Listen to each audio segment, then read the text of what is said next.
Kami dari kelompok 8 ingin mewawancarai suatu perusahaan nih. Perusahaan apa tuh sih? Perusahaan CBN. Ikuti terus. Oke, sekarang kita bersama narasumber kita. Bisa berkenalan diri, Mas? Ya, nama saya Alvin. Saya seorang staf untuk Corporate Account Manager untuk PT Cyber Aditama atau CBN NAP. Untuk CBN sendiri itu pada cabang ini yang ada di Semarang itu diresmikan diresmikan di tanggal berapa, pada tahun berapa? Bulan. Nah, jadi awal mula di sini terbentuk itu sebenarnya dari tahun 2019 secara ofisial by tim. Itu di bulan, kalau nggak salah, di bulan September. Cuman memang untuk kantornya sendiri itu baru ada di tahun 2022 bulan Agustus. Tuh, jadi awalnya ada timnya dulu, timnya jalan, semuanya udah operasional, cuman memang belum ada kantor waktu itu karena masih pemilihan wilayah sama pembangunan. Jadi sempat tertunda juga, harusnya di Semarang daerah kota. Cuman karena pada waktu itu ada insiden banjir atau apa kalau nggak salah, nah akhirnya pindah cari ke tempat yang atas. Nah makanya pertimbangannya sih dulu antara di BSP sini atau di Tembalang. Cuman kalau di Tembalang itu dirasa terlalu selatan, akhirnya ngambil ke BSP. Dan juga kebetulan di BSP ini ada kerjasama sama perumahannya.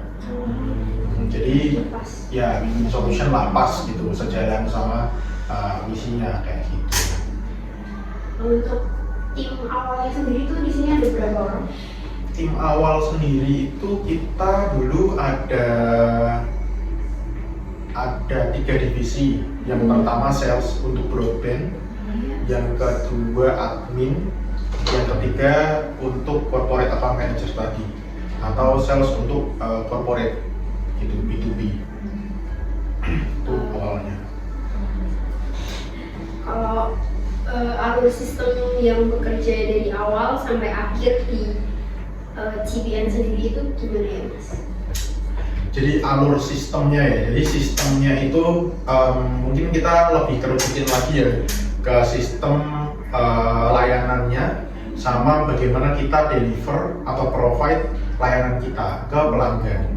Nah, kita di sini mungkin bicara secara general atau secara umum melalui pelanggan rumahan atau broadband.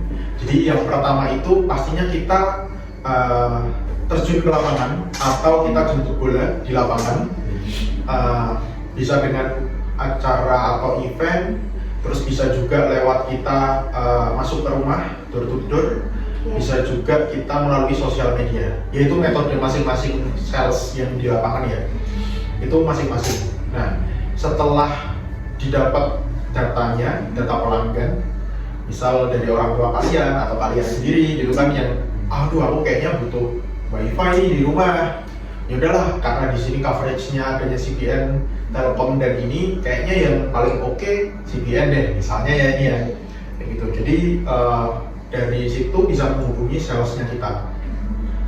Nanti dari salesnya kita akan diarahkan ke tim TS untuk melakukan instalasi pemasangan. Internet dipasang, perangkat dipasang, internet on, hidup semuanya. Nanti baru dari pelanggan melakukan tagihan. Tagihan nanti akan masuk ke Mbak Dia tadi. Terus ketika nanti ada kendala, baru reportnya atau laporannya ke Celia. Nanti ketika memang ada kendala yang urgent, yang memang perangkatnya rusak atau mati, baru didatengin sama Mas Koirul yang di atas tadi, betul teknisinya. Gitu. Nah, baru nanti kalau misal ada rekan-rekan yang lain atau referral yang lain, nanti akan disamperin sama salesnya lagi. Jadi alurnya kurang lebih kayak gitu sih. Untuk CBN sendiri itu apakah ada kekurangannya di sistem jaringan atau apa? Ya, jadi kalau kekurangan itu pastinya ada. Jadi semua perusahaan itu tidak luput dari kesalahan dan kekurangan lah ya pastinya ya. Jadi kita nggak mungkin secara apa ya istilahnya secara tidak jujur itu berbicara kalau kita isinya kelebihan aja nih, kita nggak punya kekurangan dan sebagainya. Itu tuh nonsense lah, itu kan nggak mungkin banget. Jadi kekurangan kita yang pertama memang terkendala untuk jaringan dan permit atau perizinan. Jadi di beberapa perumahan-perumahan di Kota Semarang itu memang kita kurang istilahnya kurang disetujui untuk datang ke sana karena memang itu biasanya area eksklusif. Kayak semisal contoh di kawasan industri Candi itu kita nggak boleh ada di sana gitu. Terus di perumahan mana lagi ya misalnya ya, perumahan bukan Grahatma, Sambiroto misalnya, Sambiroto baru kita nggak boleh di sana karena memang sudah ada provider lain yang di situ. Gitu. Jadi masing-masing perumahan ini punya aturan sendiri. Gitu. Yang pertama kekurangan jaringan di beberapa tempat. Yang kedua terus kekurangannya selain itu sih paling terkait dengan bisa dibilang after sale service. After sale service itu gini, misal ada kendala di jam 12 malam. Nah, di jam 12 malam itu kan pastinya sudah nggak ada yang kerja dong, gitu kan? Nah, biasanya pasti dari tim CS yang 24 jam di Jakarta itu mengarahkan untuk penanganan pribadi dulu. Jadi hidup matiin modem dan sebagainya itu memang hal-hal yang lumrah dan biasa. Baru nanti di kemudian hari biasanya sih besoknya langsung itu akan langsung dibikin appointment atau janji dari tim TS untuk ke pelanggan. Jadi biasanya kayak gitu sih seputar kelemahan. Terus apa lagi ya berarti? Oh, keterbatasan tenaga sales yang di lapangan karena masih sedikit, jadi belum bisa menjamah semua kota Semarang. Enggak terkenal, betul. CPN tuh wifi loh, baru tahu aku kalau ada CPN. Iya. Nah, yang kesekian, nah itu tadi kurang awareness dari masyarakat. Nah itu mungkin alasannya kalau diurutin ke belakang kan pastinya banyak ya. Atau karena memang mungkin nggak semasif MyRepublik, nggak semasif MNC, nggak semasif IndiHome dan sebagainya kan. Ya itu alasan juga dibalik itu. Cuman usaha-usaha pun sudah pastinya kita lakukan gitu kan. Kayak misal kita jadi brand ambassador untuk EVOS dan RRQ, itu juga itu backgroundnya tuh CPN tuh dibalik dua seperti ini. Terus setelah itu kita jadi sponsor untuk tim bola Bali United. Tuh, jadi itu juga merupakan usaha. Cuman memang terkenalnya ternyata di Bali doang gitu kan. Mungkin kalau semisal profitnya PSIS baru terkenal di mana gitu kan. Cuman kan nggak mungkin kalau kita profit semua tim sepak bola kan. Karena bukan bidangnya sekali lagi kayak gitu. Nah, awareness pun juga kita sering nanti di bulan Februari ini kita mengadakan lomba untuk Mobile Legends secara umum. Nah itu juga hasil usaha untuk menumbuhkan awareness atau pengetahuan publik tadi ya tentang CB itu apa gitu. Daripada kita hanya apa ya istilahnya memperbanyak door-to-door tadi, kita lebih ke main digitalnya. Makanya memang prosesnya ini takes time atau memerlukan waktu yang lama gitu. Nah nanti kalian bisa ikut juga sih, nanti tanya lagi lah kalau semisal ada lomba Mobile Legends, doa aja nggak apa-apa tuh. Sama lagi itu ya kekurangannya? Iya, terus keunggulan. Kalau keunggulan, oke.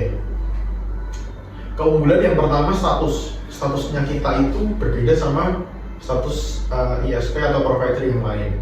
Jadi kalau semisal MyRepublik, MNC itu statusnya Internet Service Provider atau ISP. Nah, kita juga sudah ISP, tapi kita satu tingkat di atasnya ISP. Namanya NAP, Network Access Provider. Jadi kalau internet itu hanya internetnya aja, bandwidthnya aja, tapi kalau network itu keseluruhan. Jadi istilahnya kalau semisal kamu jualan di warung, pastinya kan kamu pulaan Ya. ke toko kelontong yang lebih besar. Betul. Nah, kita sebagai toko kelontong yang lebih besar. Jadi kayak MNC itu beli juga ke kita. Kita juga provide ke MNC, kita juga provide ke My Republic. Cuman memang di lapangannya, di bawahnya ini, ya kita sama-sama bersaing gitu kan. Nah makanya untuk dari segi bandwidth itu aku berani jamin dan apa ya istilahnya berani kasih garansi untuk pastinya layanannya bagus untuk di bandwidth ya, kualitas bandwidthnya. Cuman ya dengan apa ya sekali lagi dengan kekurangan yang tadi di belakang seperti itu, kita coba move on untuk fokus ke kelebihan. Itu yang pertama. Yang kedua, selain bandwidth yang bagus, program. Aku bisa bilang programnya bagus karena kita yang pertama ada program Ghost to School lewat e-sport tadi. Terus kita juga bagian dari e-sport nasional Indonesia, RRQ dan EVOS tadi. Yang ketiga, kita juga punya lomba di setiap tahun, setahun itu sekali di bulan awal tahun gitu. Itu untuk umum. Tapi kita juga nantinya akan punya segmen pendidikan sendiri. Jadi kayak MTS itu sendiri kan dia juga punya program digitalisasi kan, kita support penuh untuk program digitalisasi tadi. Itu program yang kedua. Yang ketiga mungkin lebih ke apa ya, masing-masing untuk ini kita ngomongin corporate ya atau B2B, business to business. Jadi untuk jualannya yang ke bisnis tadi atau ke corporate bukan ke rumahan itu cukup masif. Jadi memang kita belum terkenal di area perumahan, tapi kita cukup terkenal di perkantoran, terus di beberapa ISP tadi seperti My Republic, MNC dan sebagainya. Itu cukuplah mengenal kita karena kita dari tahun 96. Kita dari tahun 96. Jadi mungkin kalau semisal kalian dulu pernah ngalamin main di warnet dengan speed dulu tuh speednya masih kilobytes, kalau sekarang kan megabytes kan. Nah, ya. Dulu speed aku masih main game itu speednya 50 sampai 100 kilobyte.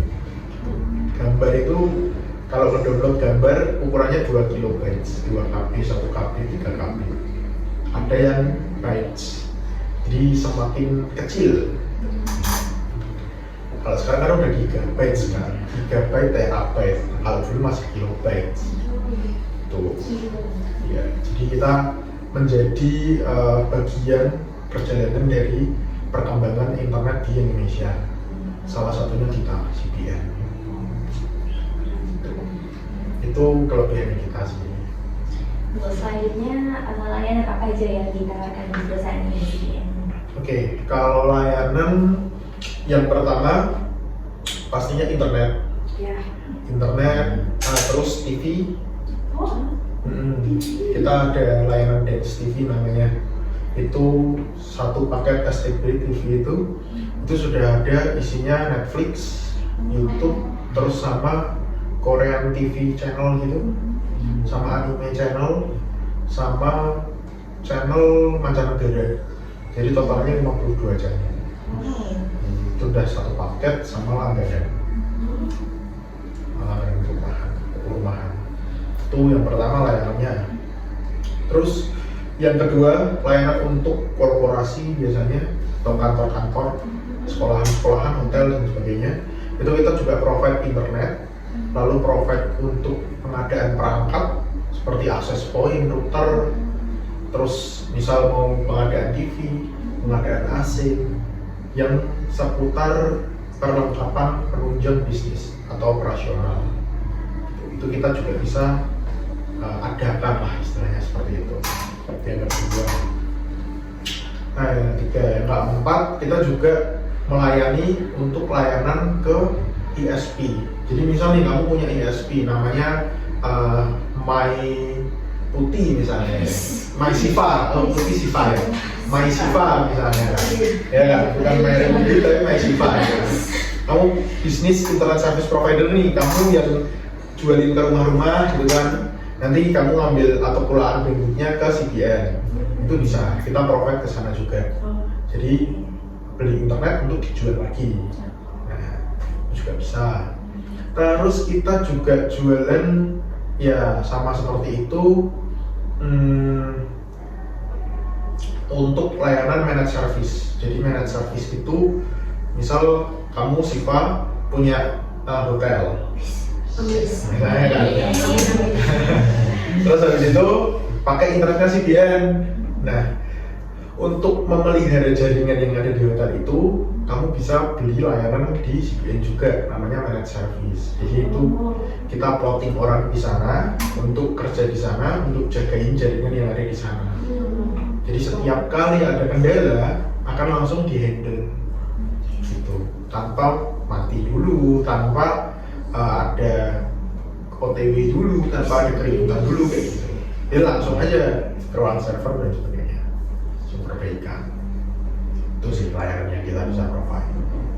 Untuk strateginya yang digunakan buat perusahaan ini, kan di sana masih ada perusahaan lain selain CBN. Nah, untuk CBN sendiri buat menyaingin apa kayak yang lainnya, gimana strateginya? Jadi untuk strategi sih dari kita selain membagi dua jalur atau dua apa ya istilahnya field atau lapangan tadi. Selain itu juga kita mulut ke mulut. Jadi yang pertama nih, tak jelasin yang pertama itu kita offline dan online. Offline seperti yang kalian tahu, turun ke jalan, ke rumah-rumah, ke perorangan, bikin event, bikin pensi dan sebagainya.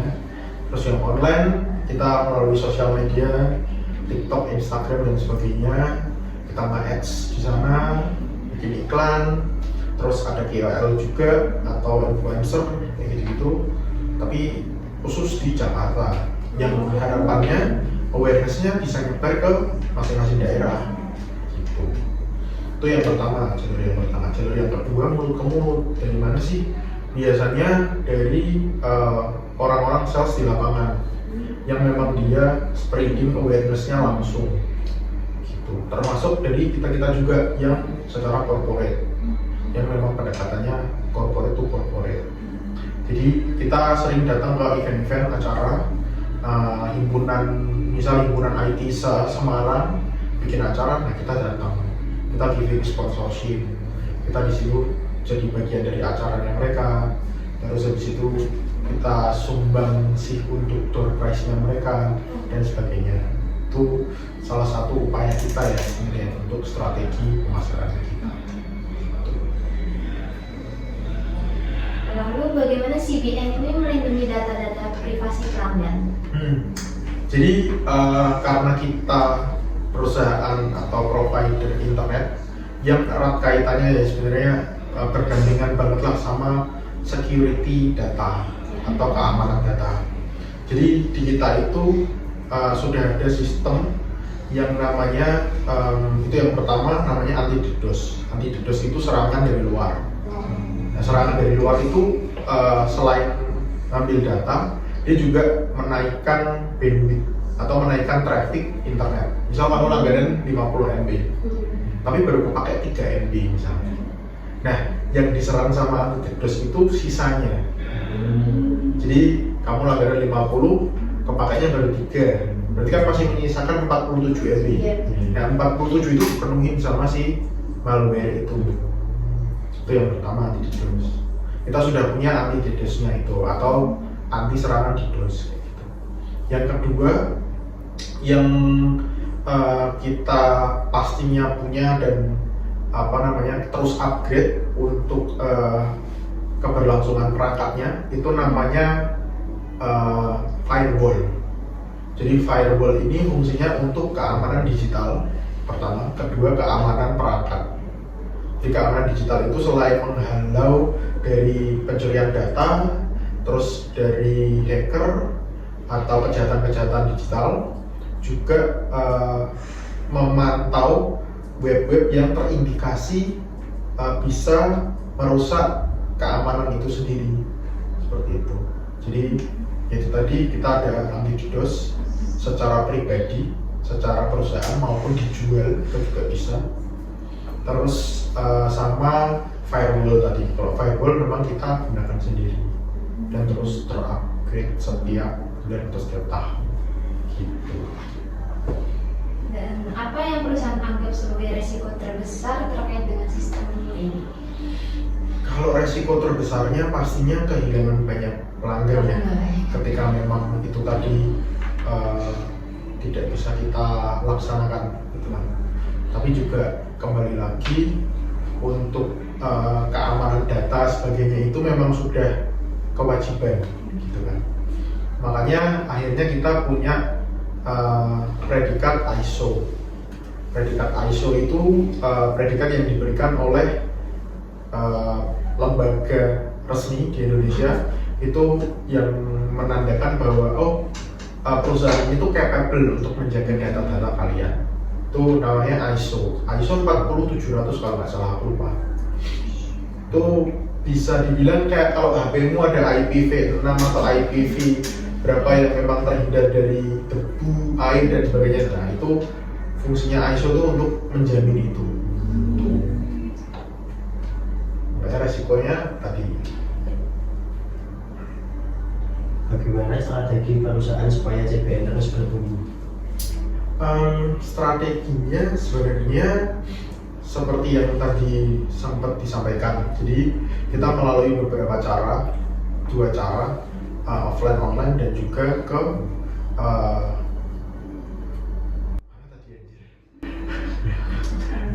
offline online sama mulut ke mulut soalnya. Jadi yang mulut ke mulut tadi memang yang handle itu untuk di bagian corporate. Nah untuk yang offline online itu dilaksanakan oleh semua elemen di perusahaan gitu sih. Selama ini apa aja hambatan dalam mengelola bisnis CBN?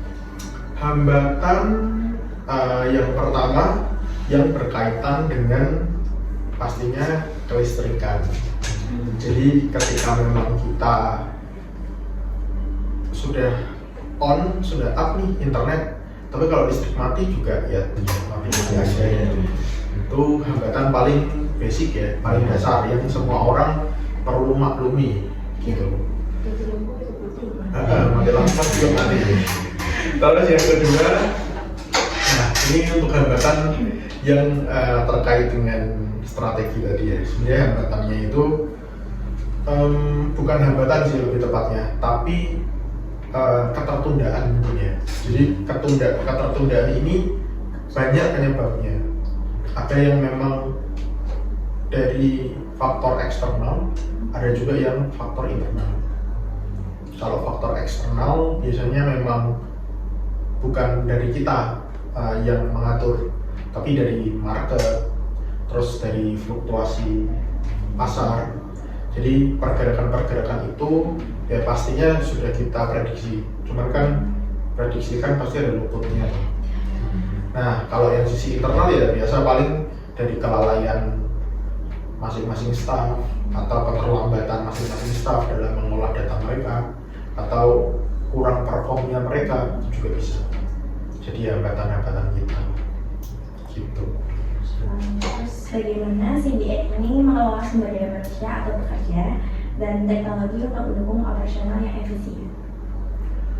Sorry, diulangi gimana tadi? Bagaimana CBN ini mengelola sumber daya manusia atau pekerja itu dan teknologi untuk mendukung operasional yang efisien? Ya, jadi untuk mengelola itu pastinya kita punya sistem di mana sistem itu ada 2, terpusat sama terbagi masing-masing regional. Jadi untuk mengelola sumber daya manusia, yang pertama dari sisi rekrutmen itu di Jakarta. Baru nanti ketika terpusat, jadi ketika nanti di plotting di regionalnya masing-masing, baru mereka diatur oleh masing-masing dari regionalnya tadi atau HR-nya si regional ini kayak tadi Mate. Nah itu juga handle yang di regional gitu.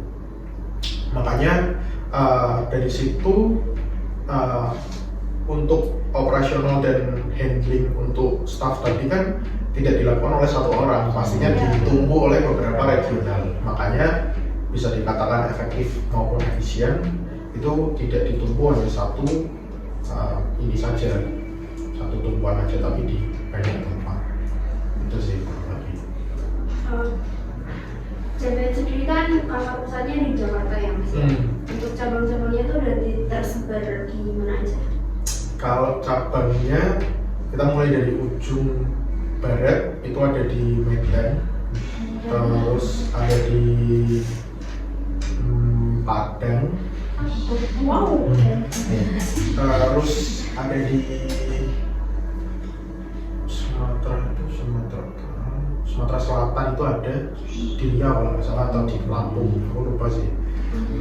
Terus kita turun ke daerah Jawa, ada Banten, Jawa Barat, Bandung, terus Tangerang, Bogor, Jakarta sendiri, terus geser ke Semarang, terus ada cabang Bayangan itu di Jogja. Cabang Bayangan tuh ada timnya tapi nggak ada kantornya. Kebetulan nanti aku yang akan ke Jogja juga. Terus di Jawa Timur ada di Surabaya, terus geser lagi ke Bali, naik ke Kalimantan, ada di Kalimantan Selatan, di Banjarmasin. Terus tahun ini mau pembukaan cabang lagi di Makassar. Ya, udah sih. Sementara masih itu sih, cabang baru nanti yang OTW itu mulai pemberdayaan staff itu di Kalimantan, sama yang baru banget itu nanti di Makassar. Itu cabangnya sih kayaknya. Kira-kira karyawannya tuh di kantor ini berapa? Kalau di kantor ini semuanya digabung kayaknya baru sedikit sih, cuma 30 orang doang, 30-35 orang. Karena kembali lagi ke regional, jadi masuknya regional. Kalau misal di pusat, nah itu yang cukup banyak ya. Mungkin ada 600 sampai 800 orang plus salesnya. Oke. Cukup sudah menjawab semuanya. Terima kasih juga atas waktu yang sudah diberikan oleh Masnya. Kita sangat-sangat terima kasih karena tugasnya telah terbantu ya. Oke. Tugas dari sebelumnya. Oke. Wawancara kami sudah selesai nih guys. Selanjutnya kita kemana? Kita pulang. Dadah.